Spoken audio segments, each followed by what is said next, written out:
Hello gems, Leah from Red Emerald Yoga. Today I'm going to be doing an unboxing and walkthrough of the Tarot of the Witch's Garden. So this deck is by Sasha Graham with the artwork by Natasa, I'm going to probably butcher this, Ilincic. That's what I'm thinking. This is the side of the box. So this is by Llewellyn Publishing. So it's a 78 card deck with a 312 page full color guidebook. Now we are talking. I love when the guidebook is very well thought out. I'm not the kind of person who just gets a deck and then just starts to read with it. I like to connect with the deck on my own time. I will read through every card by the artist's interpretation and what the author has to offer for that card. I won't do a reading fully based on that. It'll be a combination of my own intuitive interpretation, traditional meanings, and what I gather from connecting with the deck, reading the guidebook. And it's a process that will continually evolve.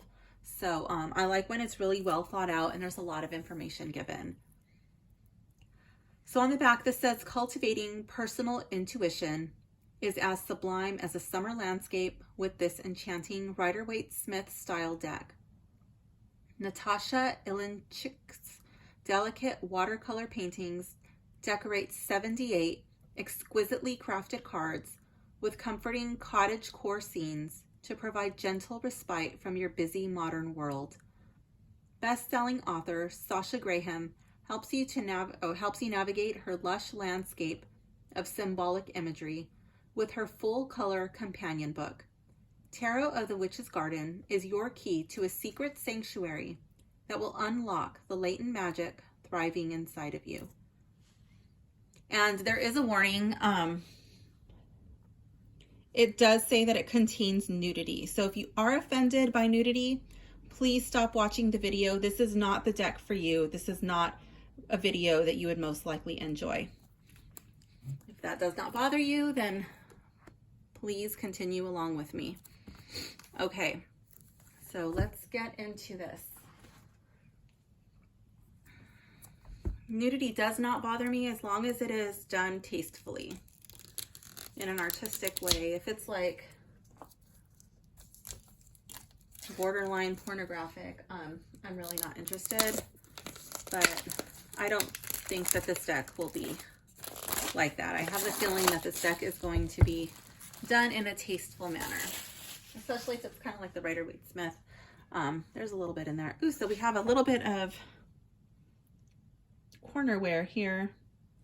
I think it's just like when they did the wrapping of the box, that wasn't covered. That's not a big deal or a deal breaker. And honestly, if I'm using the deck, it will have cornerware anyway, but I just wanted to point it out. That's there. So it's got this gorgeous, strong magnetic clasp here, which I love. Oh my goodness. Okay, so I'm a Virgo and I do have a strong connection to the color green. I really like the color green. So we've got these beautiful, try not to get the camera glaring in there. I think these are moths.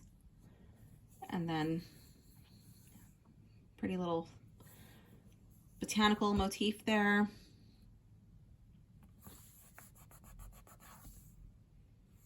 It's mirrored. And then I love the ribbons. I like when they put the ribbons so it's easy to remove the book. So this is a gorgeous guidebook. And you can see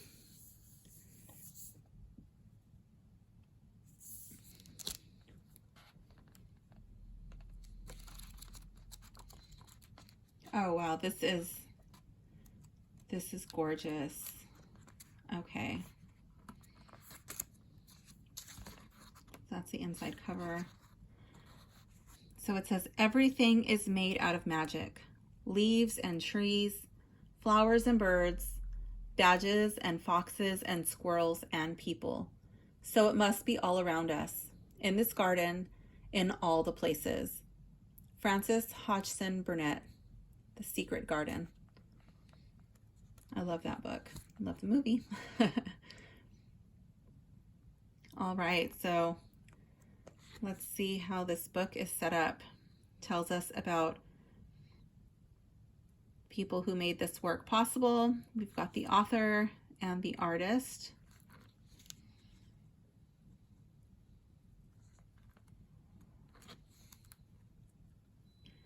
Our table of contents. First edition, yeah. So we have the introduction, how to use the secrets,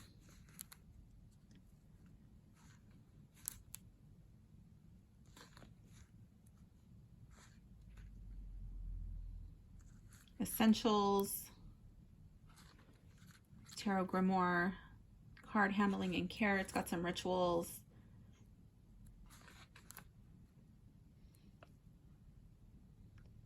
How to read if you're a beginner. Okay, so this may be a deck that beginners would be able to use. Daily practice. And then it's got planting the seeds. Goes into the major and minor arcana. Tarot and astrology. Tarot and numerology. Colors. Meditative journeys. Cultivating depth and meaning. All right, and then it goes into the meanings. So I really don't see any, oh, there are spreads. Okay. So in the back, there are some spreads. So after I get a feel for the deck, we'll come back and I will pick a spread from the book. And I'll do that at the end. It's got quite a few spreads. All right, got a conclusion. And it's even got information if you want to write to the author and artist. So that's pretty cool. Oh my goodness, this deck is just full of surprises. That was totally not necessary, but definitely appreciated. Look how pretty that is.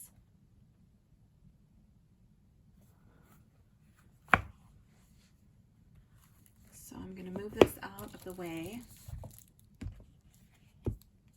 And I like that the book is not completely matchy-matchy with the box. It's got a little bit of variety there. Okay. So the cards are shrink wrapped to protect it from any moisture, any dust. Just to kind of keep everything in there from getting banged around.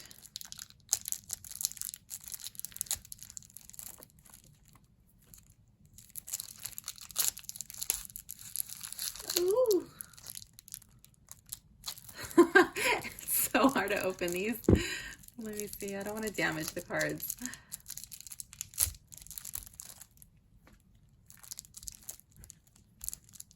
Let's see.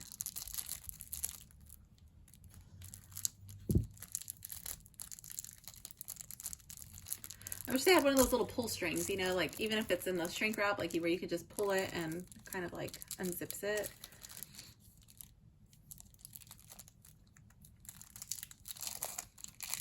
Okay, there we go. Making progress, like this morning. Okay.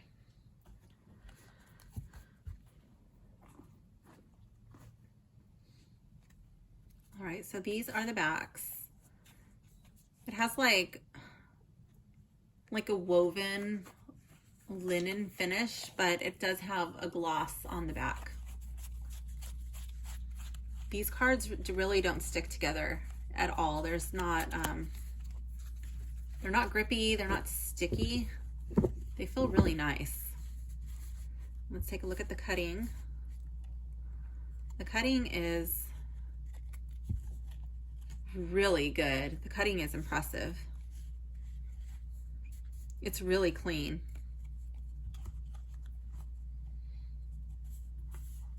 It feels like a new deck. It feels really clean. It's not sharp. It's not completely smooth. There's like a, I don't know, like a fuzzy texture, I guess. But it doesn't, that, and with use, that'll be completely smooth. There are no sharp edges on these cards. All right, so let's get into them. Let's start over here. Oh, look, in the back, there's like a slight sheen. Well, I guess this would be the front, but it really doesn't glare too much on camera. So if you do video readings or if you're taking photos of your deck, it won't glare too bad.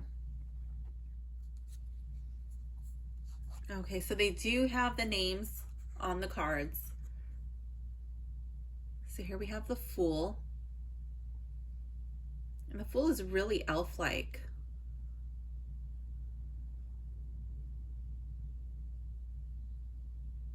I love the inclusion of books in this card.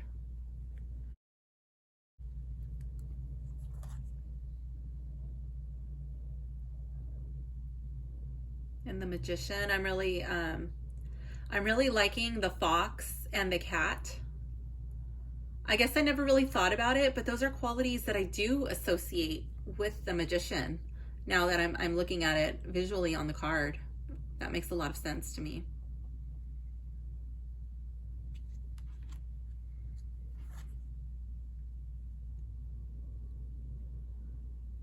The High Priestess, look at those eyes. I love it. Like she's in a deep trance or meditative state.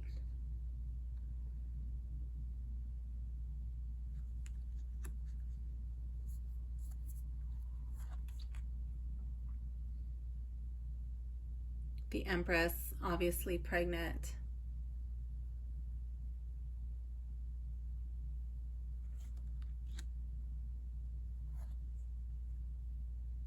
The Emperor.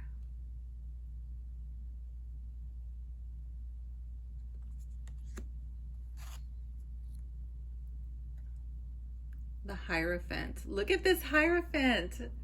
Oh my gosh, for people who don't love this card in the Rider-Waite, I think this is a card that you could really connect with. A lot of people have a hard time with the Hierophant. And I'm thinking this is a Hierophant that you could just come to love. The Lovers.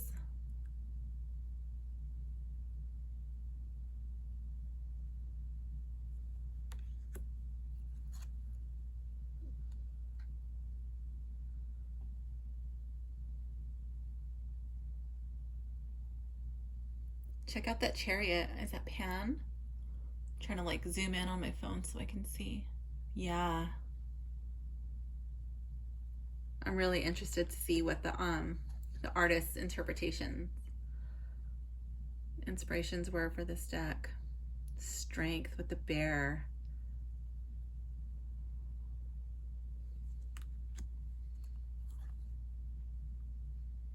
The Hermit.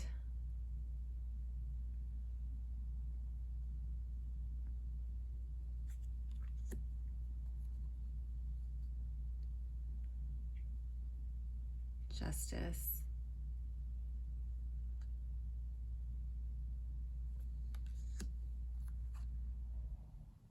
The Wheel of Fortune.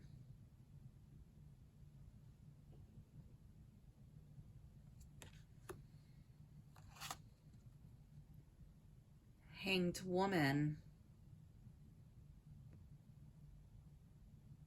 Again, we got the eyes in that deep meditative state.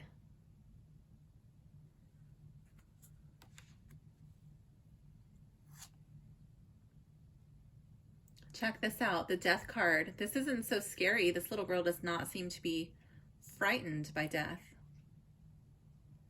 Even though we've got like this gloomy background.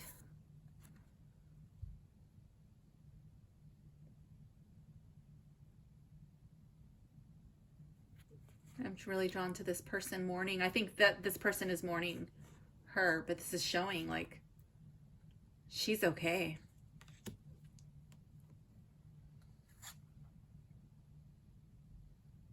Temperance.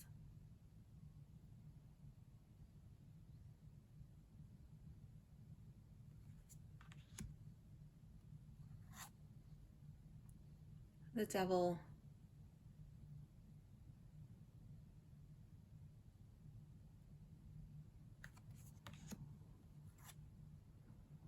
The Tower.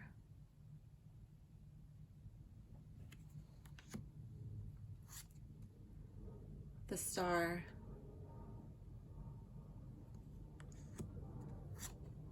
The Moon. Well, it's just moon, but I added the.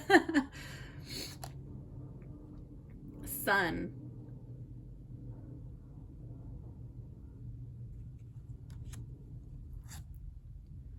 Judgment.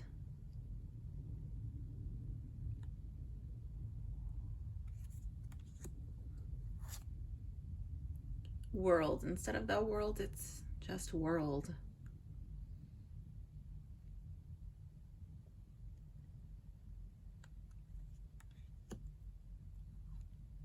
Ace of Wands.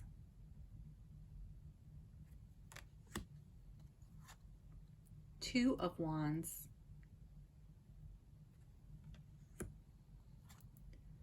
Three of Wands.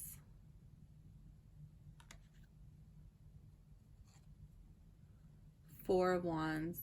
Okay, I'm getting a totally different vibe out of this Four of Wands card than I normally get with the Rider-Waite. So I'm definitely excited to go through the book.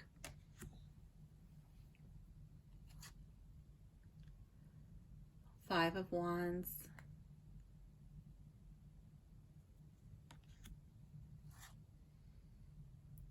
Six of Wands.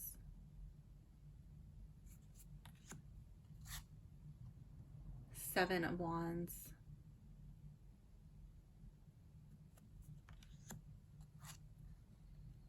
Eight of Wands.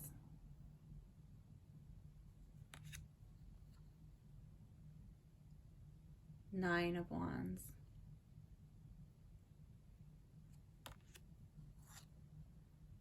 Ten of Wands.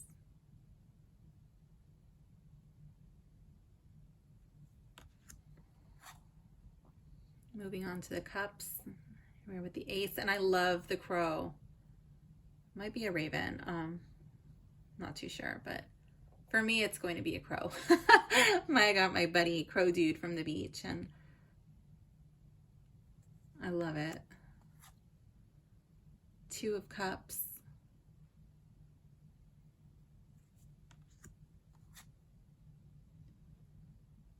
Three of Cups.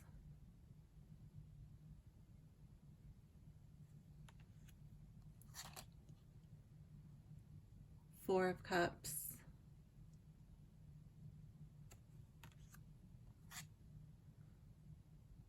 Five of Cups.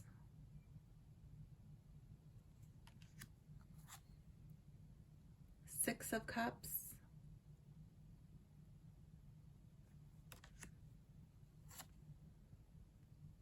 Seven of Cups.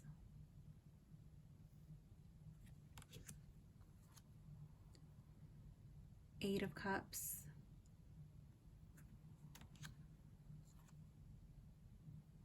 Nine of Cups.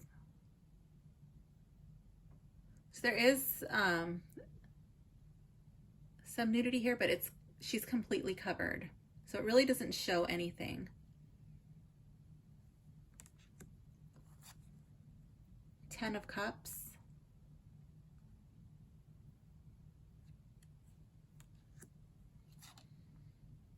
Ace of Swords.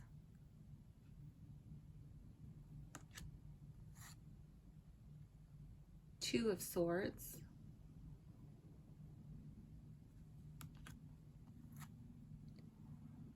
Three of Swords.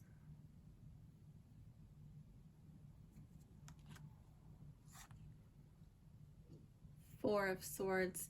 Here we just have like a little bit of like sheerness to the dress. It's really not,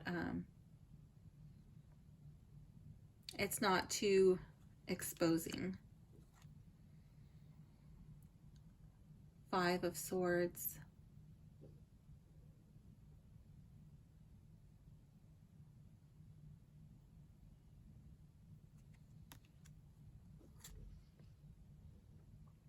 Six of Swords.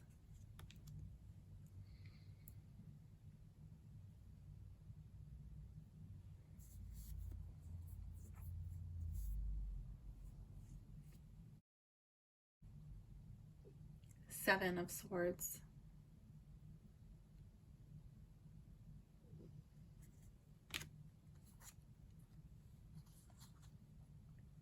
Eight of Swords.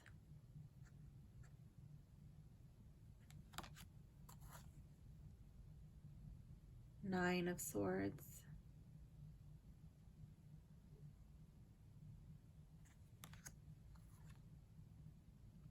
Ooh, this is an interesting Ten of Swords.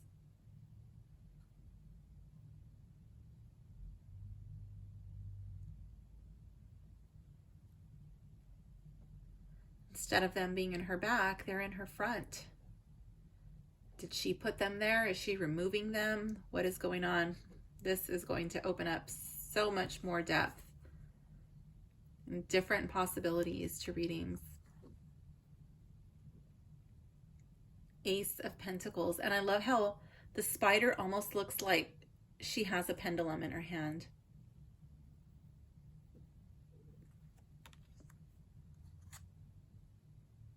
Two of Pentacles.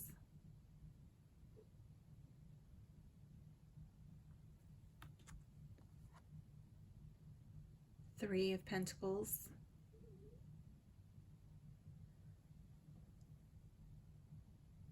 So we still got the plans there. And the watchful eye. Only this time, what is that? I don't know if, is that a mole?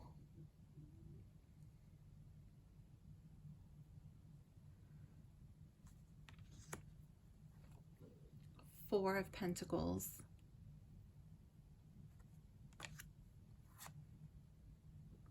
Five of Pentacles.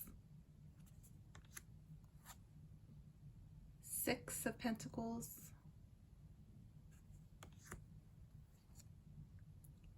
Seven of Pentacles.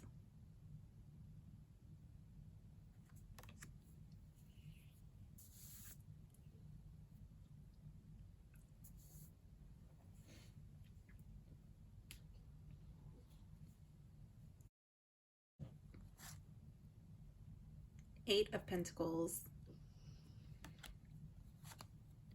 Nine of Pentacles.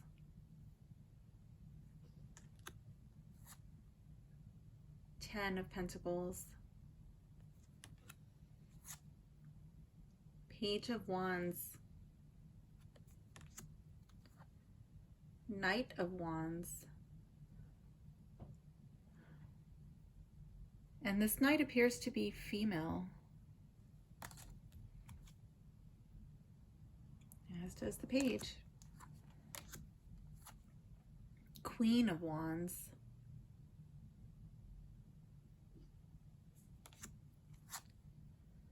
King of Wands.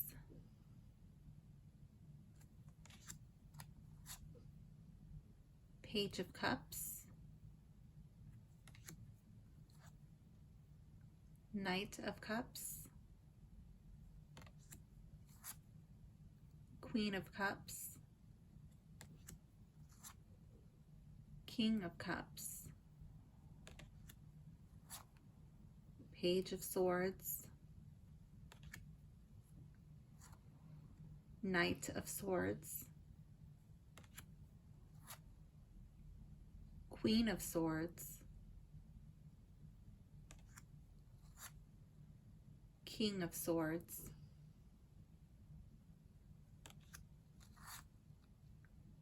Page of Pentacles. Knight of Pentacles.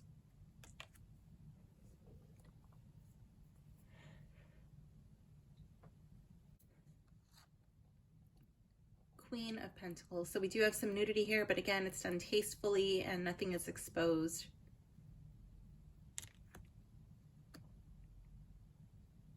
And the King of Pentacles.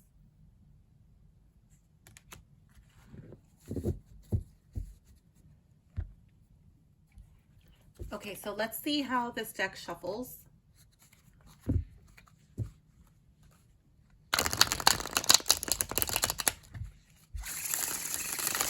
like a dream.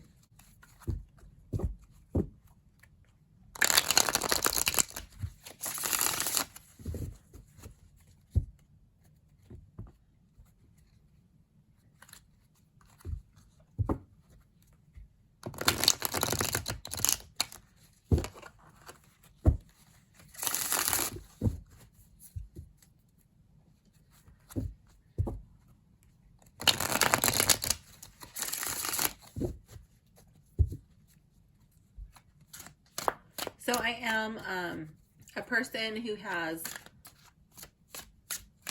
small hands. Maybe they're normal size hands. Maybe other people have large hands.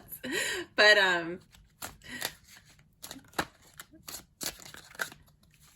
I can overhand shuffle this deck comfortably.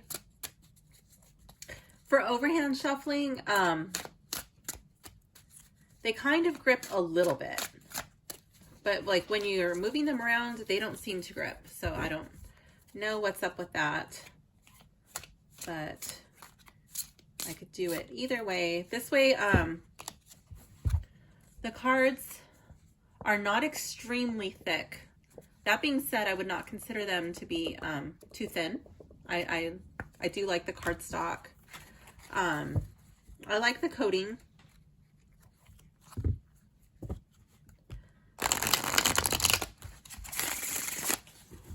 I do think that over time it will have some sort of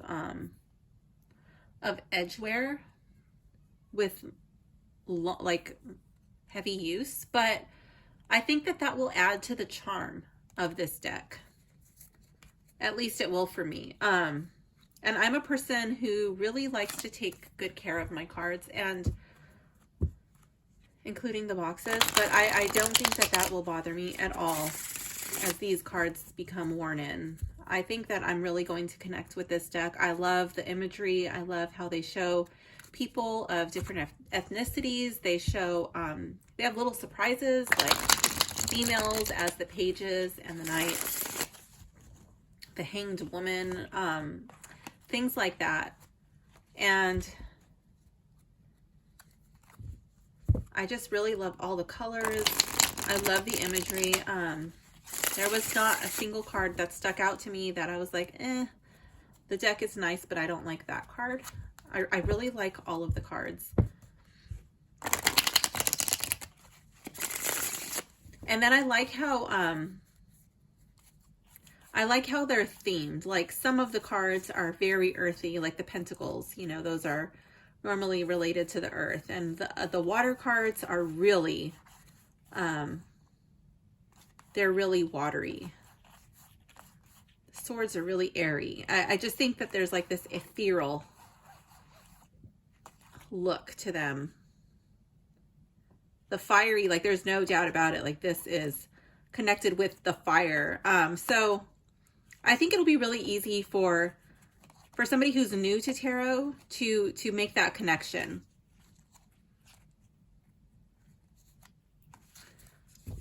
I think that when you're moving, you're branching out from the Rider-Waite deck, that this would be a really good second deck. I think it's really important, even if you don't connect so much with the imagery of the Rider-Waite deck. There's so many decks based on the Rider-Waite. You should still learn that system. You should still be familiar with the images, and you should know how to read that deck. And it'll just really help you when you branch out into other decks, should you choose to do that. I know when I first started reading cards, I was thinking like, oh, that's crazy. I don't know why people have so many decks, and I'm only going to read from my Rider-Waite deck. And I didn't get it. I was like, I only need the Rider-Waite, and all of this other stuff is nonsense. But my opinion of that has obviously changed. So if you're looking for a second deck, I would suggest something really easy to read. Again, I have not gone through the book, but it looks like it's pretty well thought out, and the imagery just seems like it's really easy to connect with, especially if you're going through card by card with the Rider-Waite. I would recommend this as a second deck. There are only a few decks that I would recommend as second decks.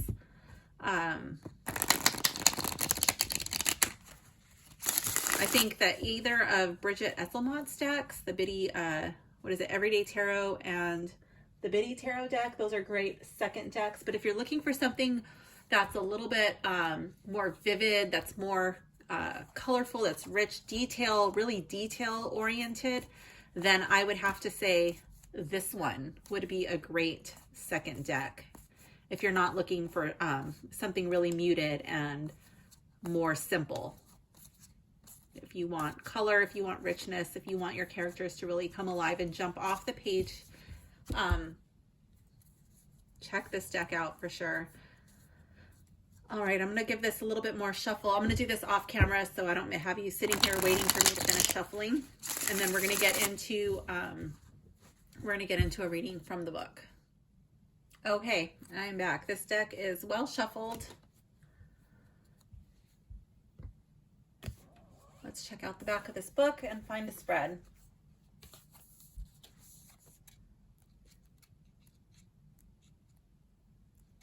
It's quite a lot to choose from.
Okay, so I'm going to do the Witch's Garden spread to bring clarity to life. So this will be a 5-card spread. Let's see. Witch's Garden spread to bring clarity to life.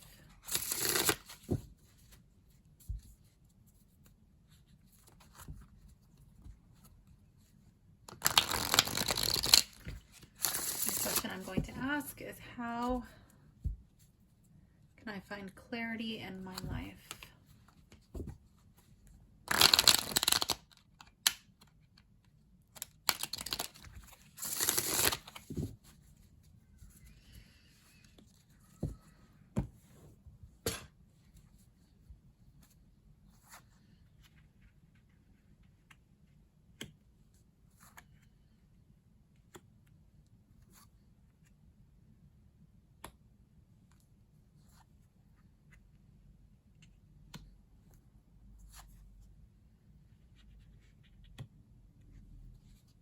I love the way these cards look against my cloth. Really pretty. Okay, let's put this over here. Just trying to... Okay, let's see. Just put those there. Okay. What intention shall I plant? 3 of Swords.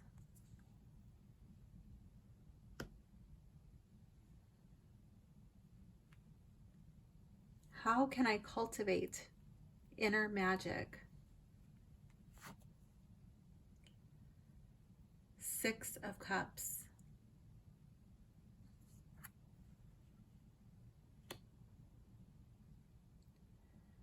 Where do the winds of favor blow? Queen of Pentacles in the reverse.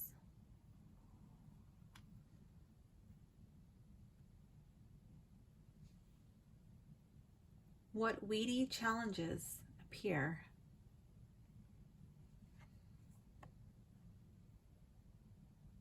The Empress.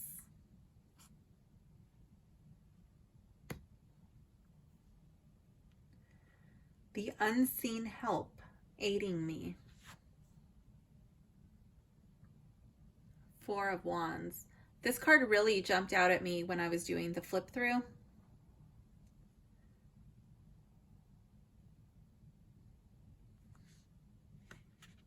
So now we're going to go to the book and just kind of read the artist intentions for these cards and see what is going on. Let's see. So for card 1, what intention shall I plant? With the Three of Swords, I'm thinking that this is the intention of healing from old wounds or from past heartache.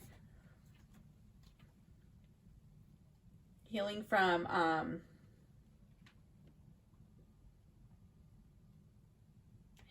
betrayal.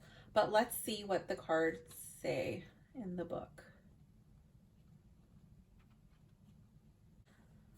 So it says heartbreak, Saturn in the Libra. Piercing, wounded, shattered heart, soft tissue pierced, betrayal's art. Expel the pain, release it well.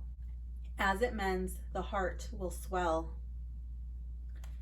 So the book goes on to say, the Three of Swords reveals a witch on the ground with her back arched as if something has been pulled from her chest. Her hair spills out like the emotion of a broken heart.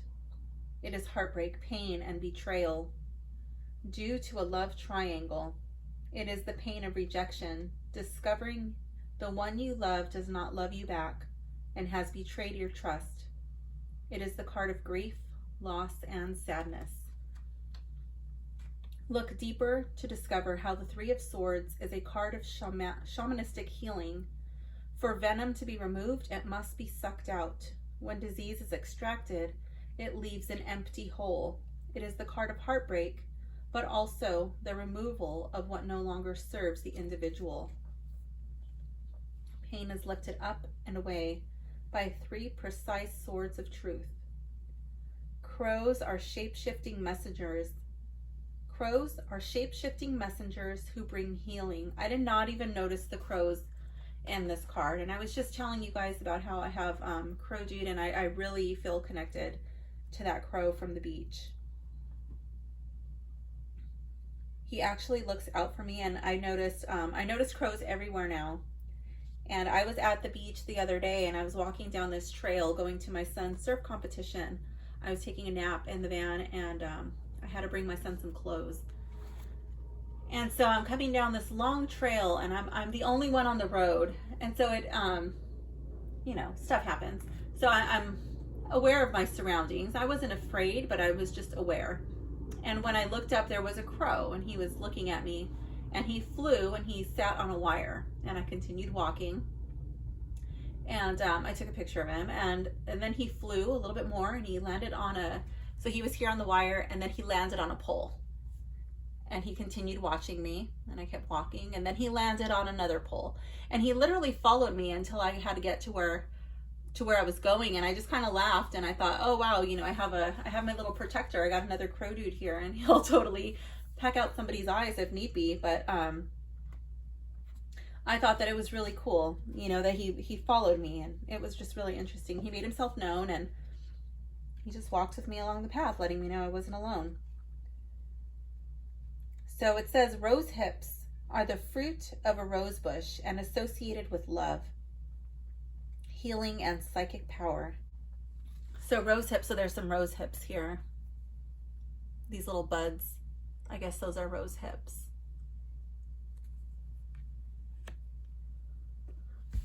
So rose hips are the fruit of a rose bush and associated with love, healing, and psychic power. Okay, so I think that what intention shall I plant? This is healing from heartbreak. And one thing, like I was telling you guys that I'm a Virgo, and Virgos are the wounded healers.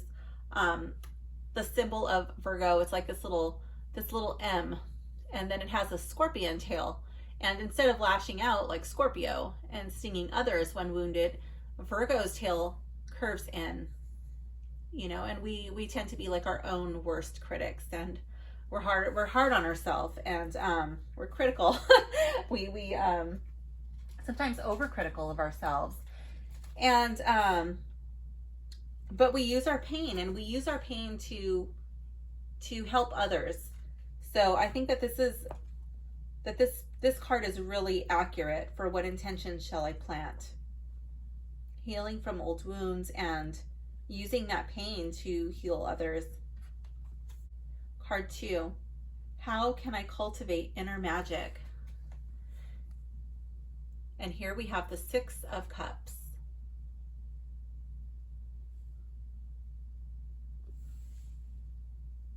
So let's see what this card wants us to know.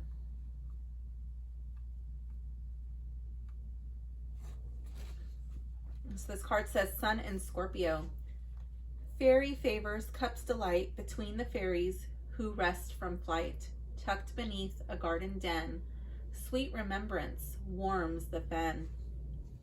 So let me go, before I continue with the book, let me just tell you what I think this card is about, and then we'll read from the book. And so I think this card has to do with childhood memories. So I'm thinking that could be what this card is about. That could be, so cultivating inner magic. Maybe this could be like having the heart of a child. I'm really drawn to this big bulbous root right here. Like, what is that? Like connecting with your roots or something. Like these people are underground. We've got all these worms, and she's sitting on a bug. I think that's a roly-poly. I'm not sure. But I mean, they're definitely connected to the earth. And she's offering these cups, and they're flowering. They're just, there's like this little like fairy dust magic stuff coming out of the cups, out of the flowers. I think it's like a magical gift. So let's see. The 6 of Cups reveals 2 fairy creatures tucked away in a subterranean chamber beneath the garden. A purple beet's tendrils extend like witches' fingers. A pillbug offers a comfortable seat to a fairy boy, while millipedes chug like flashy steam trains searching for food. A female fairy gazes upon the gift. The cup glows with a shining, vibrant energy. It is sprouting sprays of ivory flowers, symbolizing the manifested essence of beauty and innocent love. The secret of the 6 of Cups is that giving and receiving are 2 sides of the same coin. The 6 of Cups marks the gifts of the heart, reminiscent of childhood delight. The feeling is pure and absolute adoration. It is a place of comfort and familiarity, a walk down memory lane. It is remembrance filtered with rose-colored glasses. That's not something I tend to do. I'm always telling people to take off the rose-colored glasses and see things as they actually are, but this is remembering filtered with rose-colored glasses. I think that's more, for me, it's going to be like remembering the good times is what I'm going to associate that as. It reveals the possibility of past pleasures in the present. Nothing is forever gone. The worms remind us of the wormholes of golden threads connecting us to special people. It is the eternal connection of love. So, and in the upright, it's a card of giving and receiving gifts from the heart. The feeling of coming home to what you love, connection and gratitude, happiness and delight, offerings of love. So how can I cultivate inner magic? I think this is by not only giving people gifts from the heart, but by receiving gifts from the heart.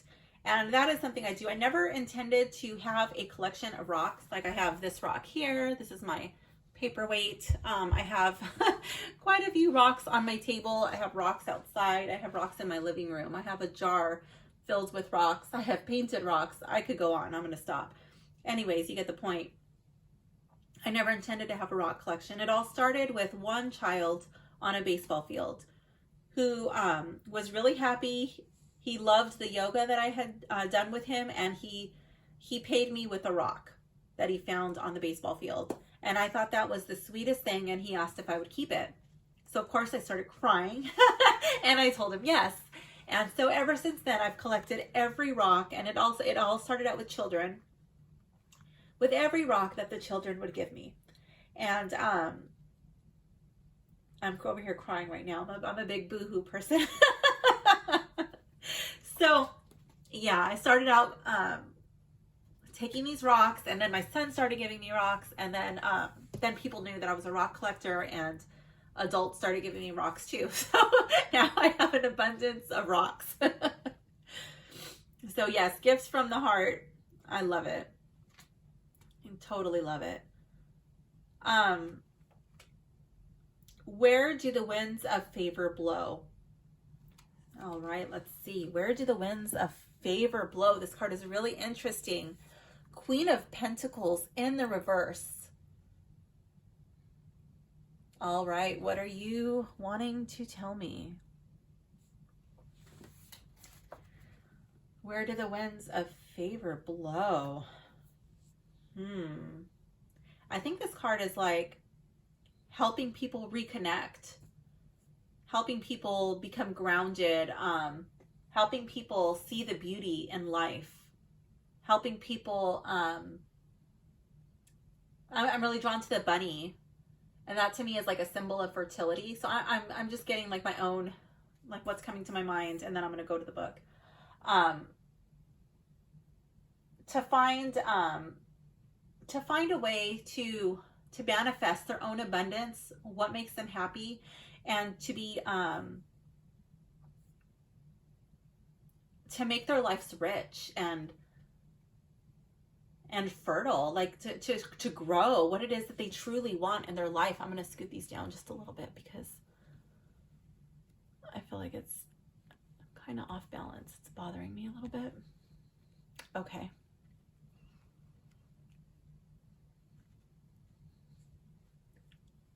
All right, so let's go to the Queen of Cups reversed. Queen of Pentacles reversed. Let's see.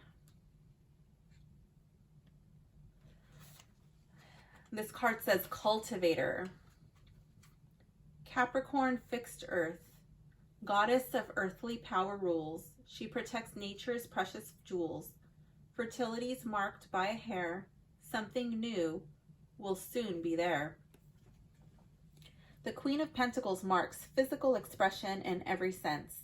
Her nudity expresses complete vulnerability, balanced by strength. The Queen of Pentacles takes building blocks of the universe and fashions them into new forms. At her brightest aspect, the Queen of Pentacles uses all the resources to decorate, nurture, and spin magic from her fingertips. She is the master gardener who senses how a vine wants to grow. She is the trellis supporting it to reach its full height. She landscapes her life and dives into depths. She makes soups that heal and spells that manifest. She has the power to make anything grow. Animals are drawn to her. Children play at her feet. And all nature celebrates her. She is soft and sensual, slow and secure. She is Queen of the Earth. Ooh, I love this card.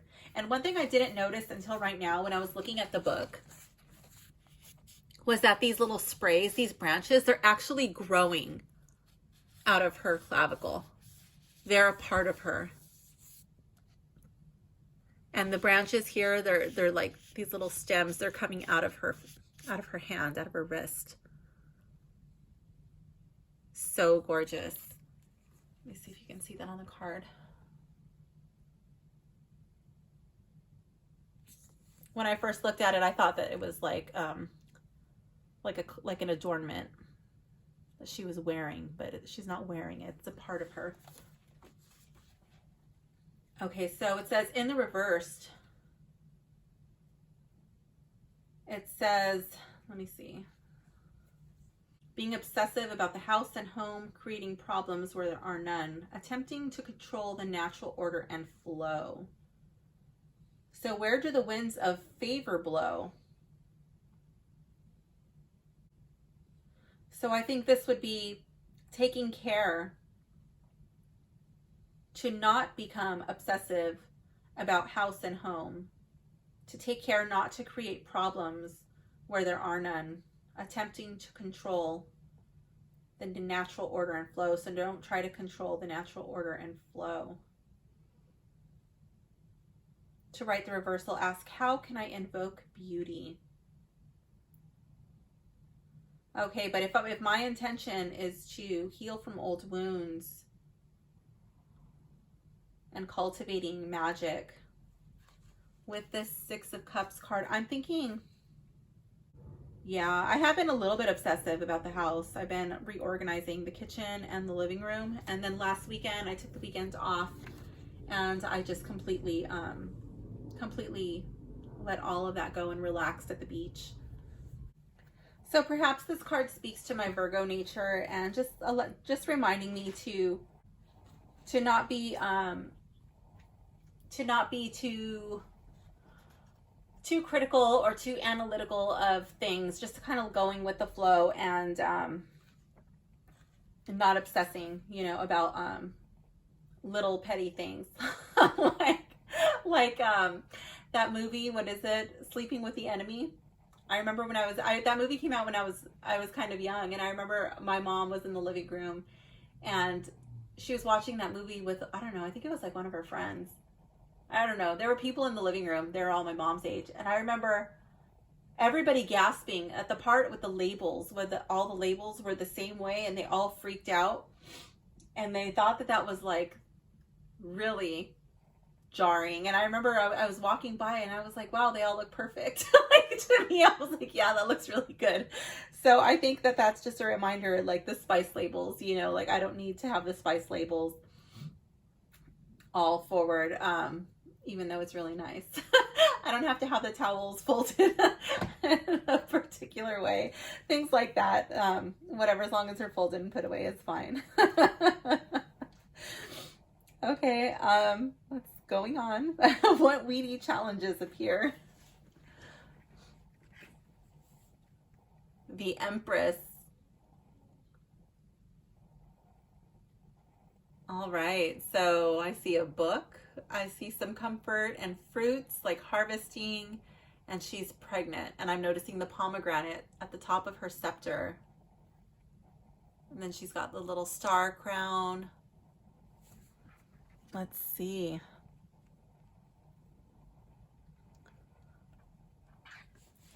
What weedy challenges appear?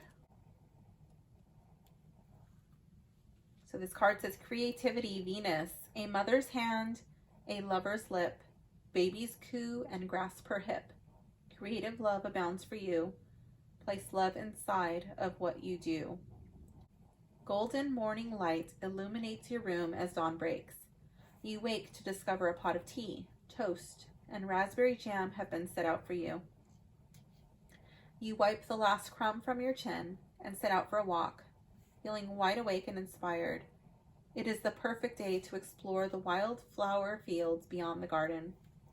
You follow the sloping path with a neat rock wall meandering alongside it. A peaceful willow tree rises in the distance, and you turn into a rippling wheat field to make your way toward it. You recall how grain, bounty, and harvest are sacred to great goddess Demeter. As a figure stops you in your tracks, you blink twice to be sure this stunning vision of a woman is not a figment of the imagination. Hello, she says. I am the Empress. The Empress's regal, all-seeing eyes. The Empress's regal, all-seeing eyes embrace you as they do all creatures. She is the archetypal mother who gives literal and metaphorical birth to all things in the universe. The 12 dazzling stars, turn the page, on her crown mark each sign of the zodiac. The mark of Venus, planet of beauty, love, and pleasure, decorates her pillow. Let me just point that out for you.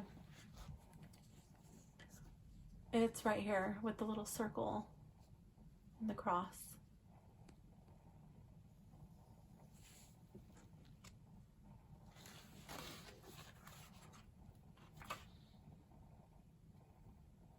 A golden pomegranate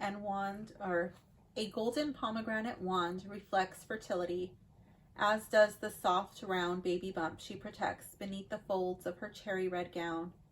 Her sickle marks agricultural bounty and the change of seasons. Her book is gathered knowledge of heaven and earth, the secrets of the manifest world, and all feminine aspects. Her magical secret is imagination.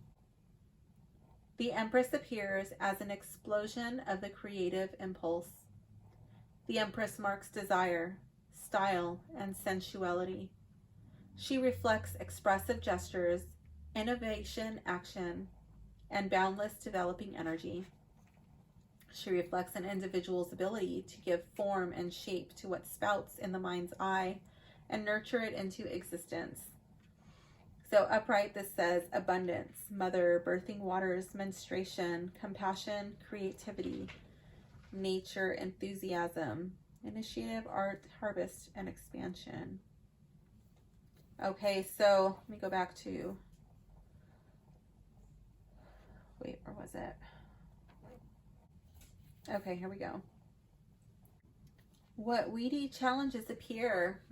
I don't know what this card is really saying. This card can be about giving birth to like a couple of projects that I'm working on in my home, that there may be unexpected hiccups.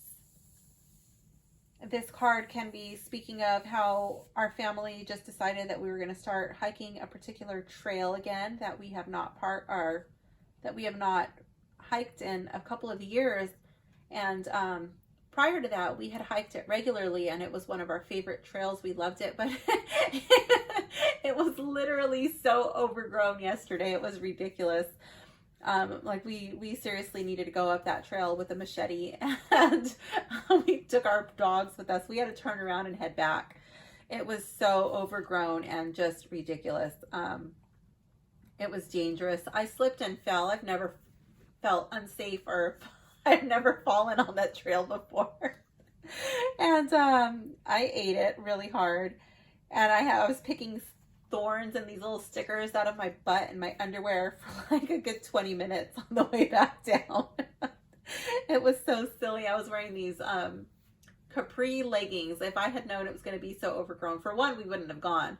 But if we did decide to hike that overgrown trail, I would have worn hiking boots and really thick pants, and we probably would have brought a machete to bushwhack our way through the trail. I mean, it was just crazy.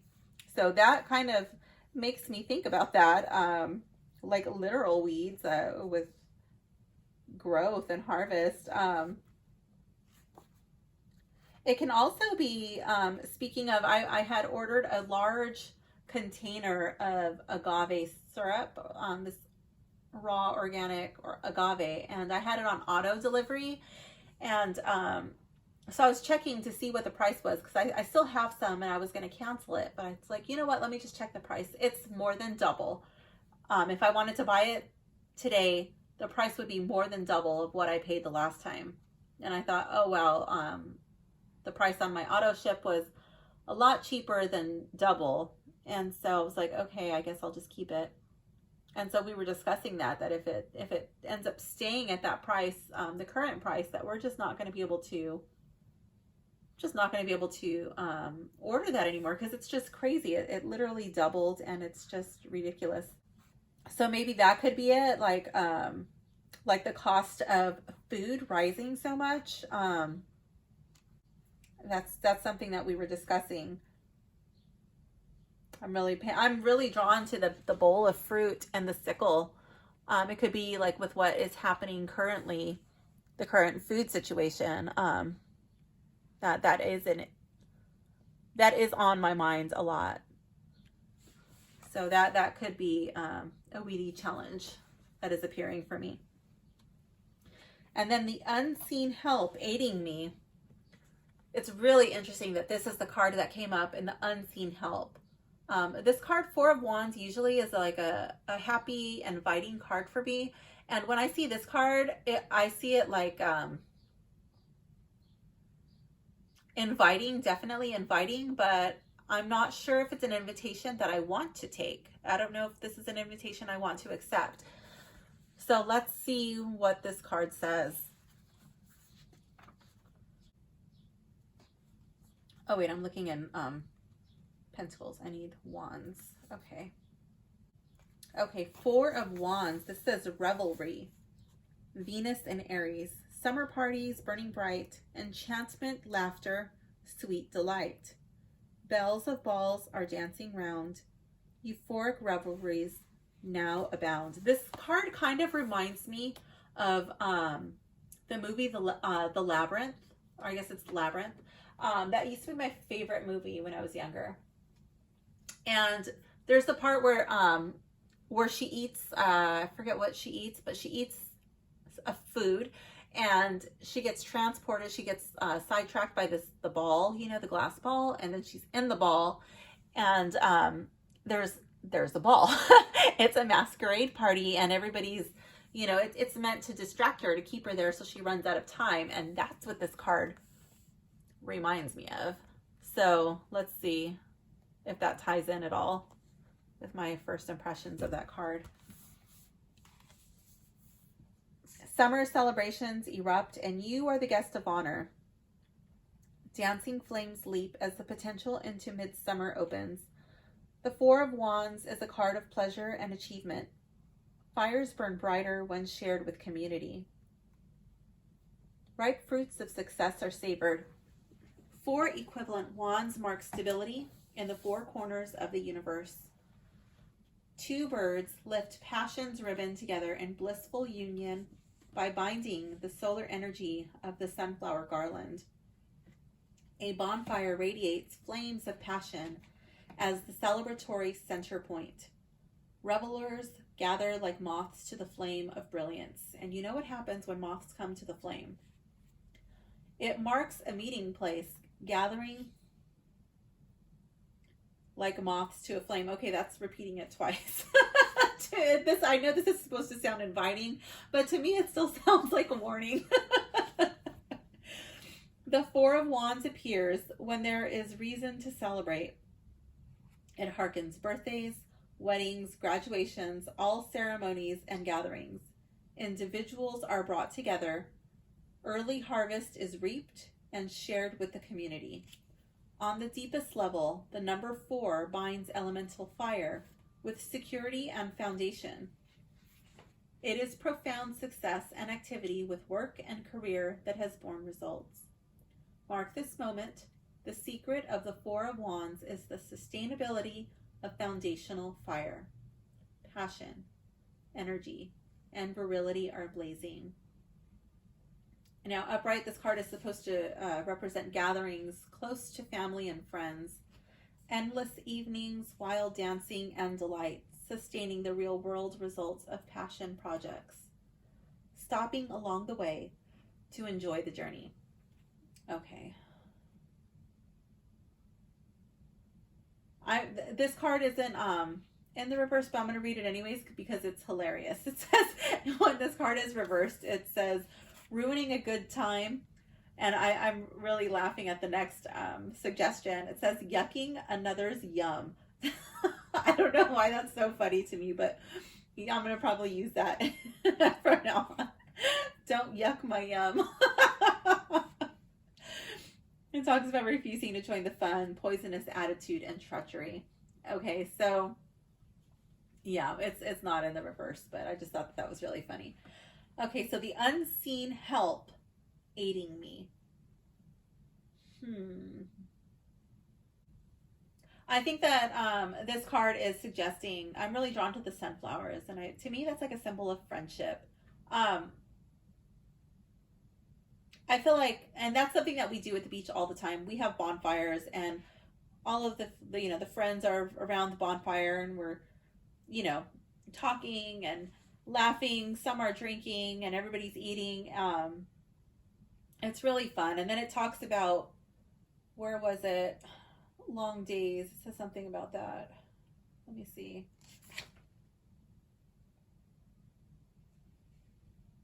Oh, endless evenings. Yeah, like now that we're getting into summer, we're able to spend more time at the beach. And I think this is like friendship, getting together, celebrating each other's successes, and just taking time out of our busy lives to just do something that we all share in common, something we all love, and that's our love of the ocean and surfing. The unseen help aiding me. I think usually I'm so used to being the one that people come to for help or guidance or assistance. I think that normally, like, geez, I don't know, like the past over 2 decades, when I have put myself in the position of needing somebody's help, I have been let down so many times. And I usually, I usually go out of my way. Again, a birth flaw, but I usually go out of my way to make sure that I don't let people down. And that's not always given in return, which is, it can be disappointing. So I kind of have been in the mindset of making it a point to not need anybody else's help. But as of very recent, I had reached out and I asked for help, and someone right away stepped up to the plate and offered their help without accepting my my offer of what I would give in return. They said no, they just wanted to help me because they wanted to help me without expecting anything in return, and I was really not used to that. So I think that this card is suggesting that I do have people that are coming into my life who are allowing me to put my guard down. So, and I think that is really interesting, because I was so reserved when I saw this card, like, oh, I don't even know if I would want to take that invitation. That's how I am in real life. I don't know. What's the catch, you know? So how to bring clarity in my life. I think healing from allowing myself to fully heal from old wounds, and using that pain that I've gone through, those experiences, and allowing myself to really connect with people on a deep level. Connecting and sharing my past experiences with them, allowing them to share theirs with me. Where do the winds of favor blow? I think that's allowing myself to be grounded in the present, making sure that I'm not overly invested in like fine little details and like obsessing over things having to be perfect. Sometimes the imperfections make things beautiful, like in a hand-shaped surfboard. The weedy challenges that appear, I'm strongly drawn to the sickle and the bowl. I think that may be a challenge for me. And then the unseen help aiding me. I think that the people who are going to help me overcome that challenge are going to be the people in my friend group. I think that we're going to come together, and it's gonna be a time of sharing and supporting each other in any way that we can until this time has passed. So that's a pretty cool spread. I wish that I had like a bigger issue that I was dealing with, but there was like really nothing that I could think of. There were a couple of spreads in here that I thought, oh wow, these might be interesting, but it's not something that I would want to do as a public video. I think I will do one of these for a pick-a-pile reading, but that'll be after I connect with the deck and after I go through the book. So thank you for watching the unboxing and walkthrough of Tarot of the Witch's Garden. This is a deck that I really, really love. I like the explanations and the card meanings. And again, once I go through and really spend time and connect with it, I'll be able to make my own interpretations of the cards. And it'll mostly be like an amalgamation of what's provided in the book and my own interpretation. So do I recommend this deck? Absolutely. I absolutely recommend this deck. Oh, look, from shuffling it and using it, remember how I was talking about the edgeware? You can see that that's definitely going to be a thing. Yep, there it is. You can see it here and here. So that's just from shuffling it a few times and from one reading. Again, I do think that will just continue to add charm to the deck. I don't see that as being a problem. So I still think you should get the deck. And this is a deck, it's not that expensive. It's not the cheapest. It's not one of the cheapest decks. There's a lot of thought that went into this deck. The book, the cards, the box. So I think in time, the only thing would be like edgeware. If you take care not to bend your cards, there'll just be some edgeware. And I don't think that a deck needs to be replaced just on that alone.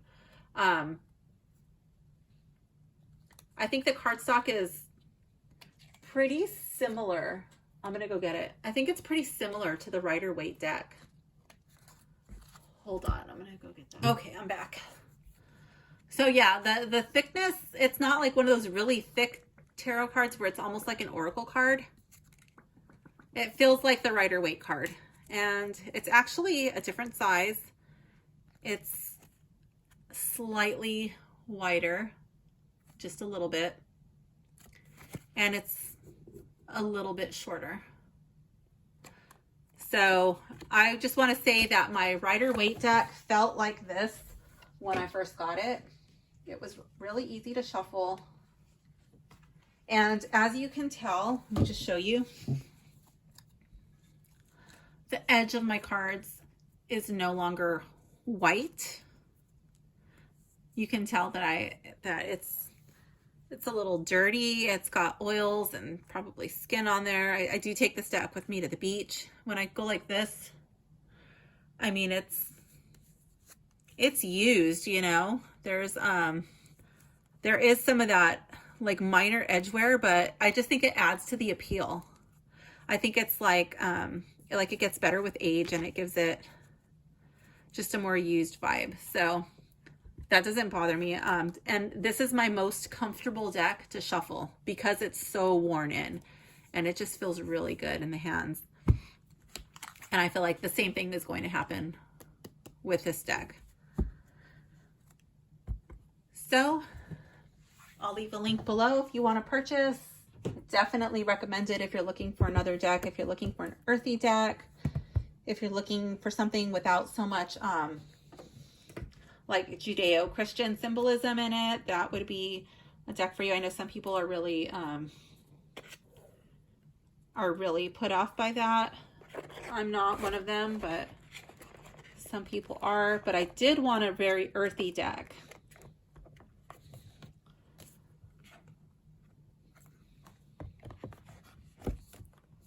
Okay, so there we go. Thank you for watching. Bye.